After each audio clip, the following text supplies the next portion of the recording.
Hey y'all, it's Darren, your conservative bookish beach bum, bunkered in here on Ono Island in the Gulf of America. Last night, Trump gave his April Fool's Day address from the White House, and I thought it was so bad that as a former speechwriter, I had to sit down and quickly write the speech I think he should have given. Mine uses fewer words, but I think makes the more profound points that Trump failed to make. The new substance of his speech was long overdue in the first place. The timing of it coming on the 32nd day of the conflict is a sign that he is scrambling to seize the narrative that has slipped through his fingers. As I said in the title of a previous video, Trump has lost the plot on the war in Iran. Fortunately, our troops are performing amazingly. But as so often happens in the last 80 years, our troops win all the battles we ask them to fight, but our leaders keep losing the wars and failing to gain the peace. Trump has missed his big moment to rally the world to our cause, and he's almost lost the American people's support entirely of this war. Even the MAGA movement is coming apart despite what the CNN poll suggests.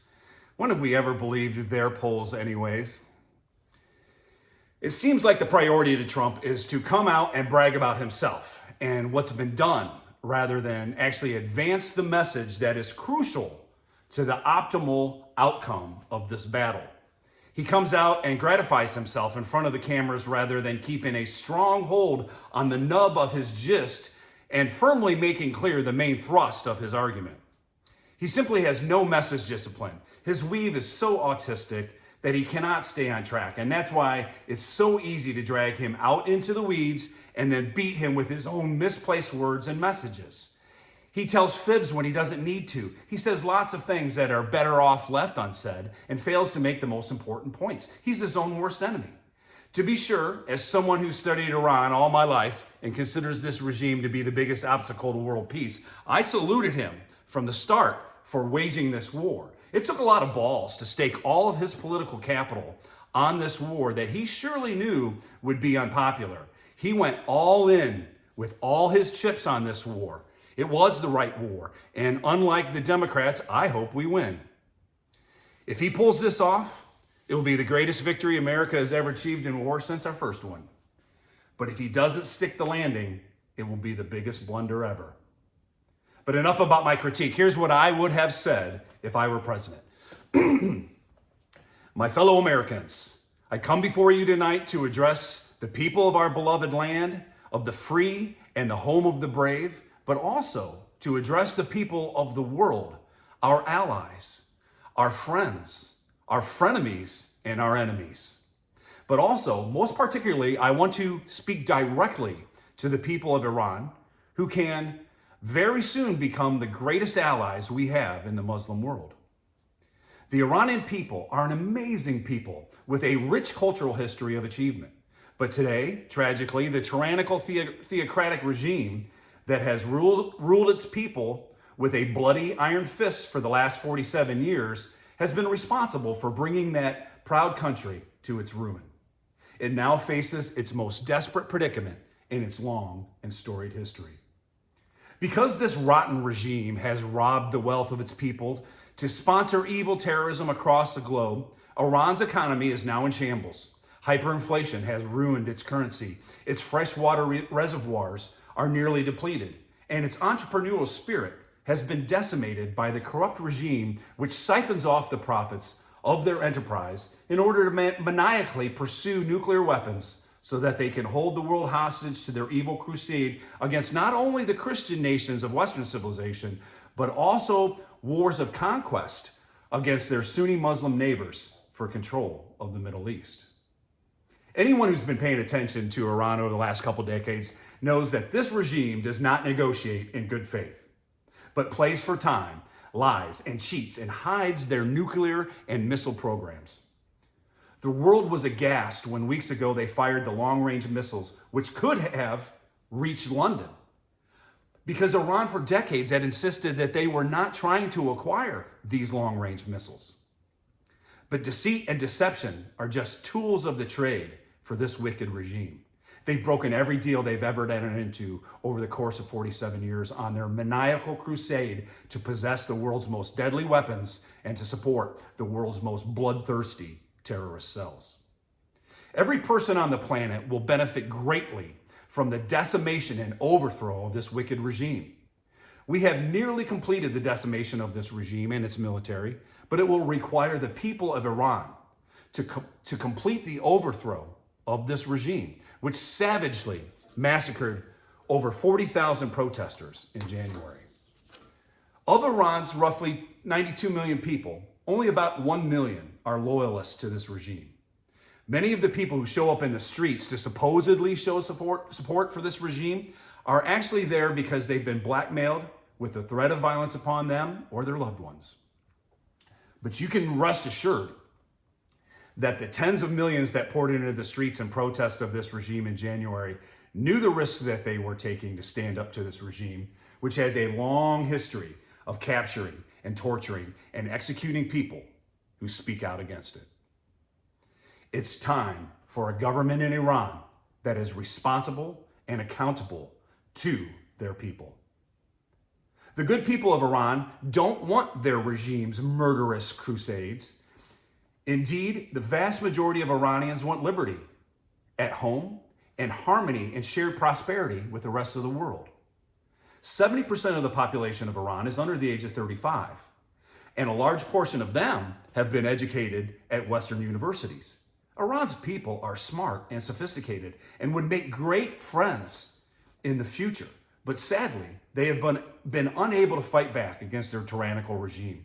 A regime which is stupid, archaic, corrupt, megalomaniacal, radically ideological, bloodthirsty, and heavily armed. Unfortunately, the people of Iran have been totally unarmed, whereas the regime has been heavily armed. The people of Iran don't have, as we do here in America, the right to bear arms. Our wise founding fathers enacted our Second Amendment because they knew tyrants are gun grabbers.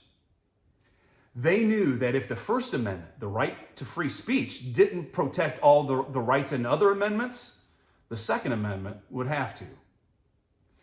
Our framers knew that law-abiding citizens needed weapons, not only to protect themselves from criminals and foreign invaders, but also to protect themselves from the possibility of their government getting drunk on power and usurping the rights of the citizens.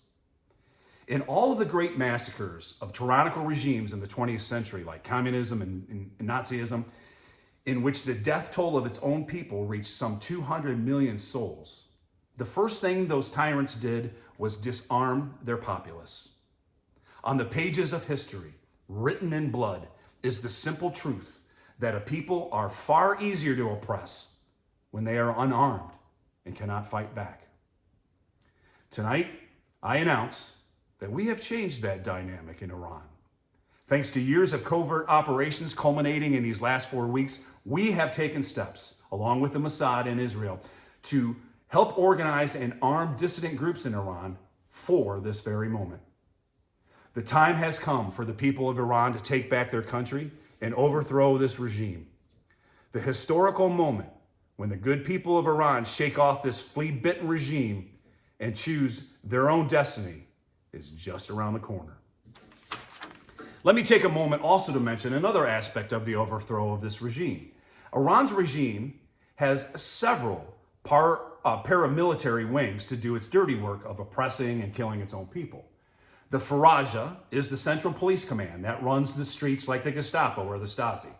They have recruited volunteers, the Basij, to do much of their dirty work. They're like Hitler's brown shirts, on the street, spying on, intimidating, and punishing anyone who dares speak out against this regime. But the biggest tool of the malacracy is the Islamic Revolutionary Guard Corps, an entire military of radical mercenaries that are more or less loyal to this regime. It's important to point out that the IRGC was founded by the Ayatollah because the mullahs did not trust Iran's regular army, the Artesh, to protect them. The Artesh, the regular army, is seen more as loyal to the people than to the sick regime. We've not only been cultivating relationships with the dissident groups in the neighborhoods across Iran, we've been developing leadership and troops inside the Artesh to take down this wicked regime and wipe out any remnant of it. After 32 days of graphic evidence, members of this regime, the Revolutionary Guard, the Faraja, and the Basij, now know very well that we can find them and kill them. We've also taken out most of their capacity to communicate with one another. And so they don't really know that we have not been targeting Artesh forces, but rather only the paramilitary forces aligned with this regime, the IRGC, its Air Force and Navy, as well as the Faraja and the Basij. We've left the Artesh largely untouched because we are confident that they can finish off this wicked regime, and with the help of the now armed dissident groups on the ground, they can usher in a new era of peace and prosperity for the people of Iran. Winning this war won't be complete without replacing this regime. But while Americans will spend our time and treasure to take out as much of the enemy military and the regime by sea and air and through secret special forces, I refuse to risk traditional ground troops to finish the job, which should fall instead to the people of Iran. I refuse to commit one more American warrior to bleed or die in an unnecessary invasion on their God-forsaken shore. Everybody's had to fight to be free. This final fight to overthrow the regime is the Iranian people's fight. I have faith in the people of Iran and in the select leaders of the Artesh to finish the job. Let me be clear. If the Iranian people rise up and oust this regime, America will not bomb Iran's energy facilities, their water treatment plants and reservoirs, or their oil fields and refineries, even though they are primarily owned by the IRGC. These crucial possessions should rightfully belong to the good people of Iran, not the monsters of the IRGC who use the profits to fuel hate and terrorism abroad and oppress their own people at home. We are not going to allow this regime to use its power to hold hostage the rest of the world or its commercial oil traffic. Oil is still the lifeblood of the world economy, and that's why we have bombed Iran's House of Parliament after they passed a law which brazenly attempted to charge a toll for every oil tanker that ships through the Strait of Hormuz. If you are a friend of this regime's greedy designs, you are an enemy of the world, and you will be dealt with accordingly. We bombed their parliament into rubble the night after the vote was taken because we didn't want to kill any of the innocent staff. And we gave fair warning and ample time for them to be clear of the target. The people who voted for this reckless extortion are now targets too. We know who and where you are. Your days are numbered. You probably should hope that we find you before your own people do. It is surely clear to the people of Iran by now that America and Israel have been very precise, very careful with the choice of targets. Unlike this wicked Iranian regime, which lobs cluster bombs indiscriminately into peaceful neighborhoods and shoots missiles at hotels in the region's great cities, America and Israel do not target peaceful civilians. We have been going after only military targets and institutions of this tyrannical regime. It brings me tremendous sadness to mention that we are still investigating how that school for girls that was next to the IRGC military institution was hit. We do take extreme care not to hit sites like those poor girls' school. We feel terrible that it was hit and that 170 souls were slain. We share in the grief of the family, in the families of the people who have died. And if it was us who mistakenly hit it, we will apologize profusely. We see the good people of Iran as future allies and friends, not enemies. War in our age is not the ruthless carpet bombing of cities like we saw in the last century. We now have the military superiority to pinpoint our targets, but we are still human, and we can and do and will continue to make mistakes, like perhaps this tragedy was. We Americans want to be crystal clear that our conflict is not with the good people of Iran, who wish to live in peace and prosperity and harmony with the rest of the world, but only with this murderous terrorist regime and its brutal paramilitary wings. who want to hold the world hostage and cares so little about its people that it would put a military institution right next to a girls' elementary school as a human shield in the first place.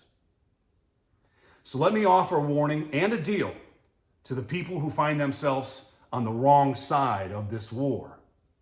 If you are a member of the Basij, the Faraja, the Islamic Revolutionary Guard, this is your last chance. Abandon your post, lay down your arms, defect. If you can't do that, just go home. Do not continue to fight for this nearly dead regime. Don't be dead enders. Don't continue to fight. Don't die for dead men and a decrepit regime. Stop oppressing your fellow citizens. Don't interfere in any further in the overthrow of this regime. Live to see Iran's bright new future. If you quit your fight now, we, America, will fight for your clemency after the war. If you continue to put up a fight now, on the other hand, we'll see to it that you only live long enough to regret that decision. America will not back down. We will continue to hunt down and destroy every facet of this regime until a new class of people, ruling class of people, comes forward to enact the terms of surrender. And they'll find America ready and willing to help rebuild Iran back into the magnificent country it has been in the past. It is time to make Iran great again. To my fellow Americans, a final remark. Keep the faith. Know that your country stands for truth and goodness, and the belief that each person is born with inherent dignity and certain inalienable rights. Know that our revered Constitution was made only for a moral people who have the capacity for self-governance, and it is wholly inadequate for any other kind of people. In other words, our Constitution is not for export. But perhaps our love of liberty, prosperity, and peace is. Every people have a right to their own laws. Our aim is not to turn the whole world into one big United States of elected republics, but rather our aim is to protect America's interests from all enemies, foreign and domestic. While America shouldn't and can't be the world's police force, and we shouldn't go across the globe in search of monsters to destroy, the monsters in Iran have been waging war on us and their neighbors for 47 years. This year, we are going to put a decisive end to their war through our victory, and we will impose our peace. Ours is a strong but humble foreign policy. We don't stick our nose in other people's business if they don't stick their nose in ours. If you live in peace with us, we'll live in peace with you. We observe reciprocal respect and seek harmony and commerce with all nations. But we are not afraid to fight for our way of life. That's why in this year in which we celebrate the 250th birthday of our country, we can still proudly say that we are the land of the free and the home of the brave, and we enjoy the highest standard of living by far of any big nation in the world. We are prosperous not because we're perfect, but because we are free and peaceful and piously committed to justice. We're going to keep it that way, whether you like it or not. Fellow citizens, pray for the men and women of our armed forces who are fighting the good fight. Pray for the good people of Iran tonight. And even as our Lord and Savior Jesus Christ instructs us, pray for our enemies. And God bless America. That's what I'd say. What would you say? Anyhow, I figured this time I would put the music in the back.